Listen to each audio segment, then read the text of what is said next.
Hey, Brian here, Gibson A9 from YouTube, and back for another installment of the tour through my Prague vinyl collection. So, just today we're going to be in the R's, Q's and R's. I don't have any Q's, but we'll go through the R's. And before we start, though, I just wanted to say how delighted I am. A lot of you guys out there watching and leaving comments and stuff is way more viewers than I thought I'd ever have. So,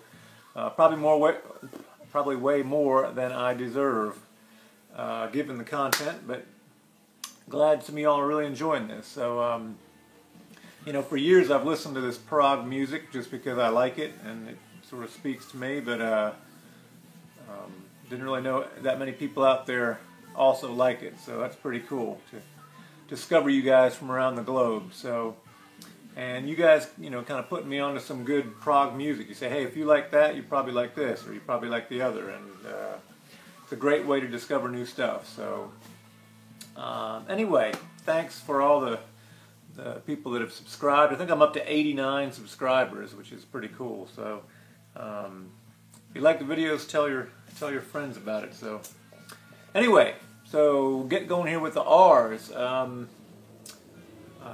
Starting out, this is great. This is phenomenal stuff. This is Refugee, self-titled album Refugee, from what year? 1974. And this is an incredible album. If you like keyboard-oriented progressive rock, this is the stuff right here. And there's a good reason for that. These three guys are Patrick Moraz, keyboard player, who after Refugee here, he got a call from Yes to fill in after Rick Wakeman left in about 1974. I think that was right before this, as opposed to right after this album being 1974 also. But in any case, the other two guys are Lee Jackson and Brian Davidson from The Nice, that used to play with Keith Emerson in The Nice. So, kind of classically inspired rock. And of course, Moraz had a little bit more of a jazz feel going on, but some phenomenal work here. The song Papillon is awesome, and there's a song on here called Rhythmically. See if I can put this up here. Rhythmically, and apparently, I think I've posted this. They were kind of mocking. Patrick Moraz was Swiss, and he had sort of an accent, so he wanted them to play it rhythmically. So he said, rhythmically, rhythmically, and they named the song Rhythmically, so go figure. Same album. This is just a promo copy I picked up recently in really clean shape, and I got it for cheap, so I figured I'd have another copy. But the next band is one I'm not too familiar with, but from what I've heard, I really love their sound, and this is Renaissance. And so I've got a bunch of Renaissance albums. This is their first album, I think, on Elektra. This is the copy I've got from, what year? Doesn't really list the year. Maybe 1969, maybe 69 or 70. This first album has a female singer. It was Jane Ralph, who was married to, I guess, Keith Ralph. So there she is on his lap there. But they quickly dispatched her and found a better female singer named Annie Haslam, and Annie Haslam became the sound of Renaissance. So this, from the second album on, it was all Annie Haslam, and this is Renaissance Prologue, kind of a cool looking Hypnosis style cover there. And Annie sings on this album, but Annie had an amazing voice. I don't remember how many octaves. They say maybe like a 6 full octave range to her voice, but and she kind of became the classic voice of Renaissance. But Ashes Are Burning, I think their third album. This is a great album. On here there's Carpet of the Sun, Ashes Are Burning. Those two songs are just incredible. This isn't the same style as like ELP or whatever, but kind of more of a mellow sound. But her vocals, the songs generally tend to build from beginning to end, and they get really huge with her just belting it out. So Renaissance, Turn of the Cards. Always get that mixed up with Turn of a Friendly Card by Alan Parsons, but yeah, Turn of the Cards. And this one's great. This one has Mother Russia on it, which is probably the first Renaissance song that I heard and said, man, I really like that sound. So next one from theirs, and this is also kind of in their awesome period here, Renaissance Scheherazade and Other Stories. Scheherazade and Other Stories.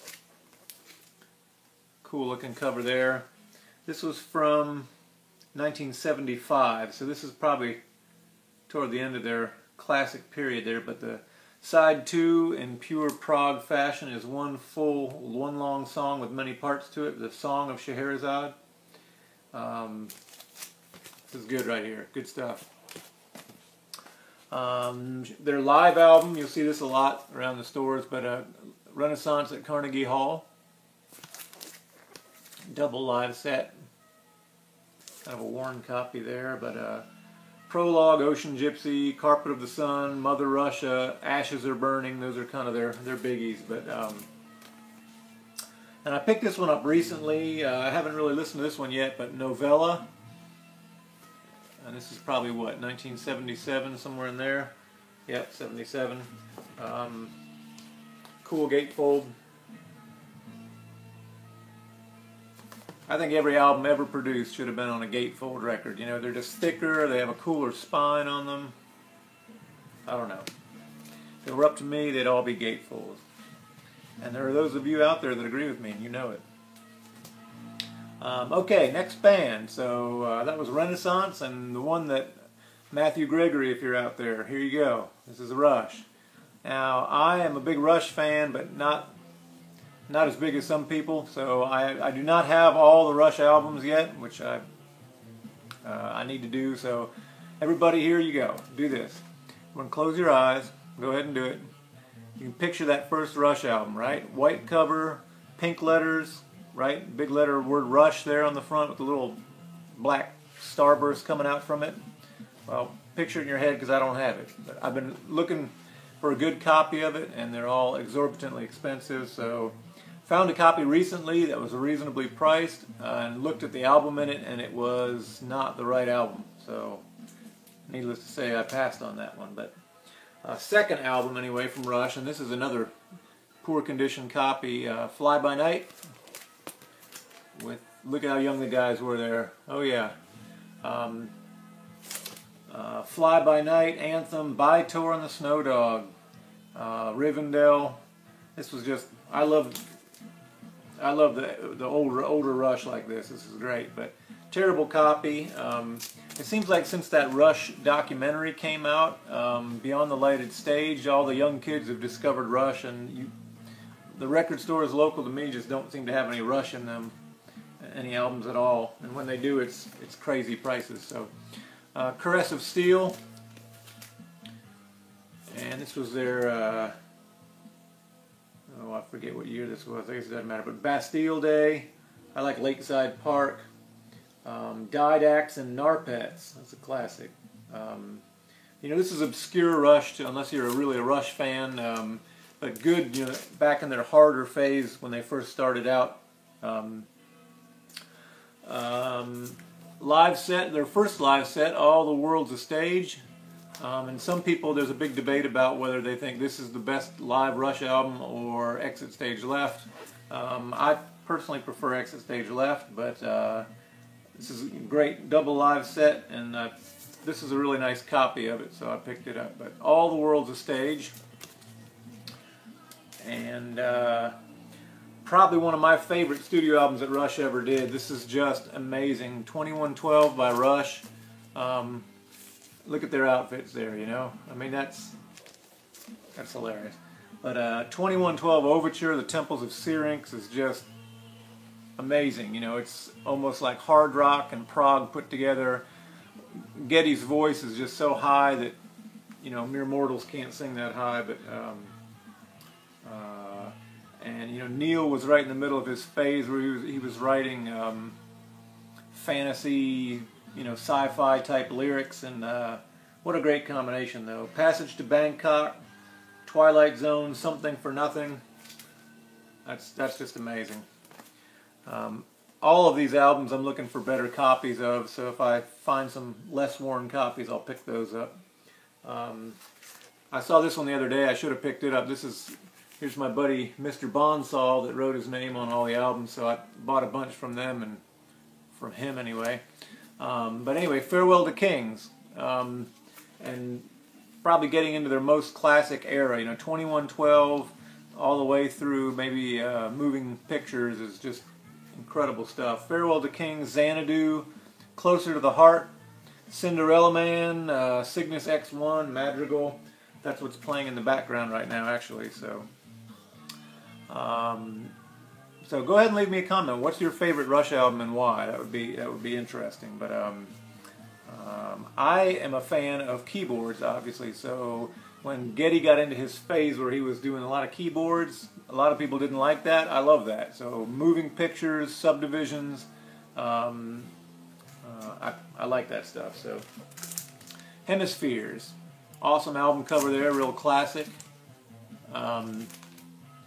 Cygnus X1 Book 2, Hemispheres, Circumstances, The Trees. I had a roommate in college who played The Trees all the time. He loved that song. And La Via Strangiato.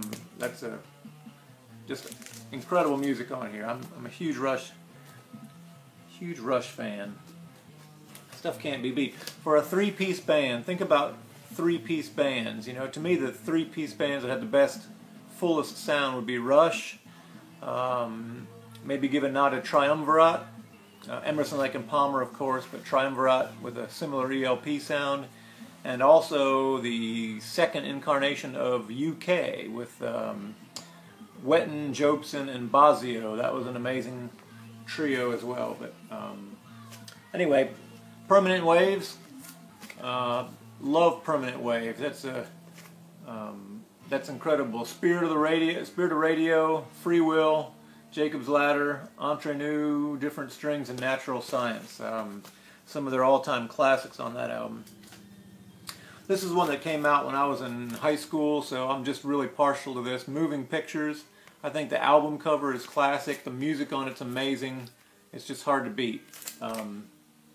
The all-time classic Tom Sawyer, Red Barchetta, YYZ, and Limelight. YYZ, boy, in college I played drums, and we just sit there trying to duplicate YYZ, with a ding, da ding, ding, ding, da ding, ding, ding. If you're a drummer, you know what I'm talking about, right?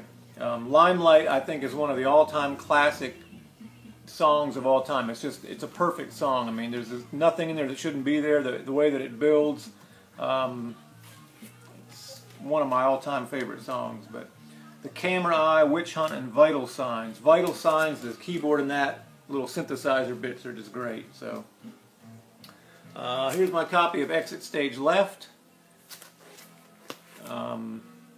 This is my brother's copy, actually, so I labeled it up here.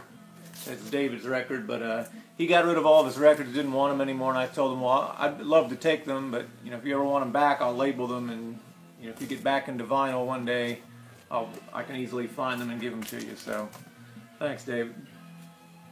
All right, moving on. So, again, another really keyboard-oriented album of Rush is Signals.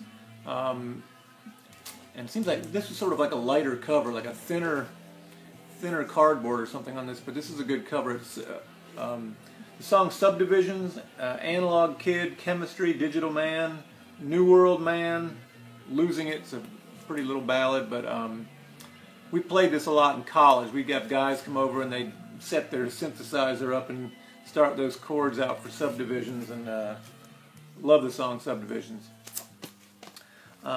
This one came out, I guess, when I was in high school or college, maybe '84. But I always loved this album. I think it was '84. I was just finishing up high school, going into college. Grace Under Pressure by Rush. Incredible prog-looking album cover there. I never hear a lot of people talk about this, but I absolutely love this album. I'm trying to remember the Ragged Lines of Ragged Gray. It's not the name of the song, but just some incredible stuff on here. And again, still using the keyboard. They hadn't fully got into the modern Rush sound by this point, but one of my favorites, Grace Under Pressure. After Grace Under Pressure, I sort of lost track a little bit of the order of albums. I think this was the next one after Grace Under Pressure, Power Windows, but I could be wrong. That's a classic album cover if I ever saw one. Love the old-fashioned TVs over there, but Big Money, Manhattan Project, Marathon, Mystic Rhythms, these are all classics that Rush played in concert a lot and still play. Power Windows, and that's kind of the first, what I consider the first album of their more modern sound, where Geddy wasn't singing quite as high. And let's see what else I've got. This is a tour program for Presto, not the album cover, just from their 1990 tour. I just keep it in there with the Rush collection. Don't actually have Presto though. Picked this up recently. It's a copy of Hold Your Fire. Really cool looking red album cover. Yeah, so you can see on the front there, Force 10 and Time Stand Still. Again, those are concert classics that they still play. And then most recently, so I'm missing a bunch of the other vinyl, and I don't know how, you know, they stopped making the vinyl in, what, 92 or 93, so I don't know how many of them I'm missing, but I did pick this up recently. This is Moving Pictures Live 2011, and found this on vinyl in a store somewhere. So unfortunately I missed that tour. They played the entire album Moving Pictures from front to back live, which a lot of bands are doing now. I know Styx is touring, or was touring, playing the entire Grand Illusion album live. I would have liked to seen that, but didn't. But boy, that's it's like a live version of my favorite Rush album. So that's it for the R's, actually. No Q's. There is one Q album. So you prog guys will know the answer to this. What one album in the Q's would a progressive rock guy like to have?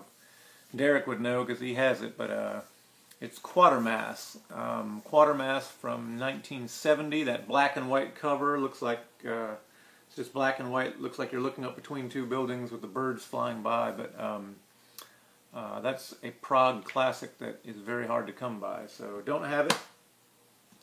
That's it for the R's. So next video will be S. I consider Styx to be progressive rock, even though it's on the poppier end, so we'll have some Styx. Starcastle, of course, Straubs, there's all kind of good stuff in the S. May have to break that one into 2 videos. So, thanks for tuning in again, and please leave some comments down below in the comment section, and we'll catch you later.